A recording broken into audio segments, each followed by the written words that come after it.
união, porque a Bíblia diz: ó, quão bom, quão suave é que os irmãos vivam em união.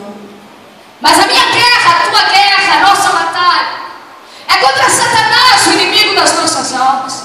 O versículo que você lemos, logo após que você ler, você vai encontrar, que diz que eu e você não temos que lutar contra a carne e sangue, mas sim contra os principados, contra a potestade, contra as forças espirituais da maldade, contra o príncipe das trevas desse século.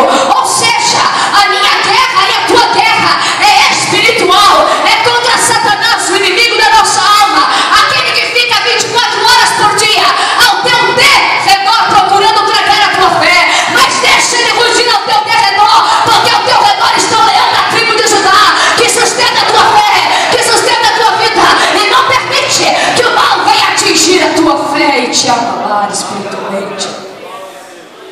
Mas nesta guerra espiritual, Deus não deixou os seus soldados à mercê desta guerra, não, a deriva, não. Deus deixou das suas armaduras para eu e você, como soldados, nos revestirmos. Mas para nós sermos revestidos, Deus não pega nenhum dos seus soldados à força e coloca nas armaduras.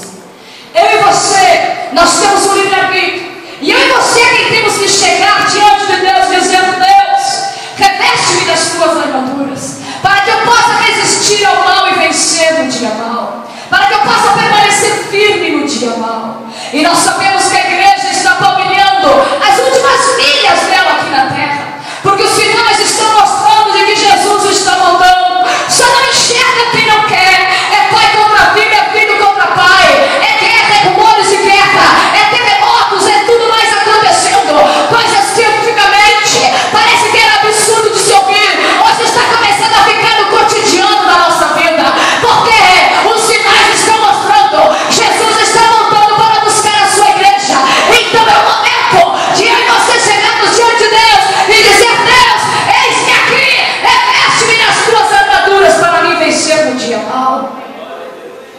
E que armaduras são essas, irmã Rosana, que Deus deixou para os seus soldados se revestirem para vencer a Satanás? A palavra de Deus nos diz que as armaduras que Deus deixou foi cingir os lombos com a verdade, vestir a couraça da justiça, calçar os pés na preparação do Evangelho, tomar o escudo da fé, ter na cabeça o capacete da salvação, ter nas mãos a espada do Espírito e a oração. Dentre estas armaduras, duas eu quero destacar nesta manhã missionária. Quantos aqui sabem qual é a espada do Espírito que Deus deixou como armadura para a minha vida e a tua vida como soldados dele? É a Bíblia Sagrada, a palavra de Deus. Essa aqui é uma das armaduras que Deus deixou para a tua vida, soldado. E muitos soldados têm perecido em meio a esta guerra espiritual, porque já não estão mais observando a palavra de Deus. O povo perece por falta de conhecimento. Mas em nome de Jesus, eu creio que aqui nesta manhã tem soldados que estão com essa espada desembanhada, e quando o inimigo se levanta, você pode dizer: luz para o meu caminho é a tua palavra, Senhor. O que foi que o salmista Davi disse? Escondi a tua palavra onde? No meu coração. Para quê? Para eu não pecar contra ti. Quer vencer nesta batalha espiritual?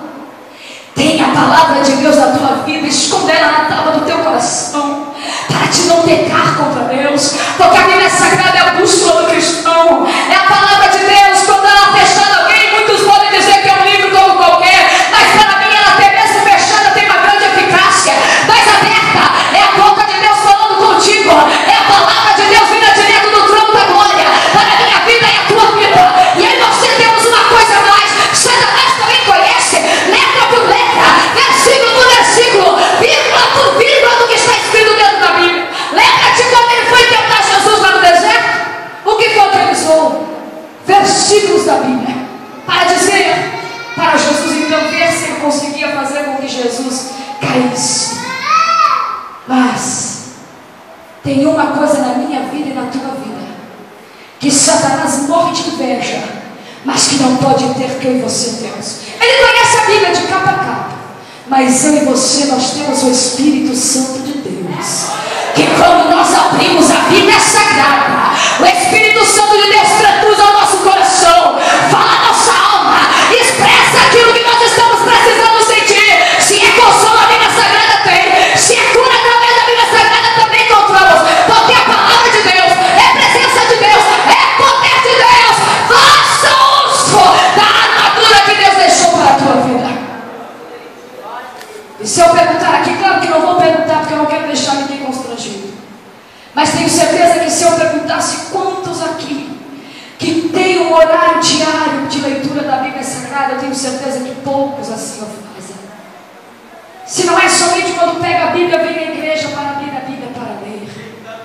Oh, Espírito Santo de Deus, eu não vim aqui do Rio Grande do Sul para falar apenas aquilo que você quer ouvir, mas eu vim incumbida de falar aquilo que Deus quer que eu fale. E eu tenho certeza que se Deus ordenar eu falar, eu vou falar. Porque senão eu aqui terei que dar conta diante de Deus, se não entregar aquilo que você está precisando ouvir. Porque é hora de despertar no sono. É o tema que escolheram para esse congresso. Começa a despertar no sono, fazendo uso da palavra de Deus na tua vida. Lendo a Bíblia Sagrada, examinando a Bíblia Sagrada, guardando os mandamentos de Cristo e fazendo uso da bússola que Deus deixou para a tua salvação. Oh, decovarai, sundamas, decovarai. Não sei o que está acontecendo, irmão, mas eu estou fraca na fé. Vai ler a Bíblia Sagrada que você vai encontrar refrigério para a tua alma. Você vai encontrar, porque é a palavra de Deus. Oh, decovarai, sundamas, decovarai. Segunda armadura, oração. Oração, irmão Rosana. Oração teria que ser ministrada em trabalho do ciclo de oração, porque as irmãs são consideradas irmãs do ciclo de oração, são as irmãs que oram. Manhã missionária, vida de cristão, ela só funciona com vida de oração.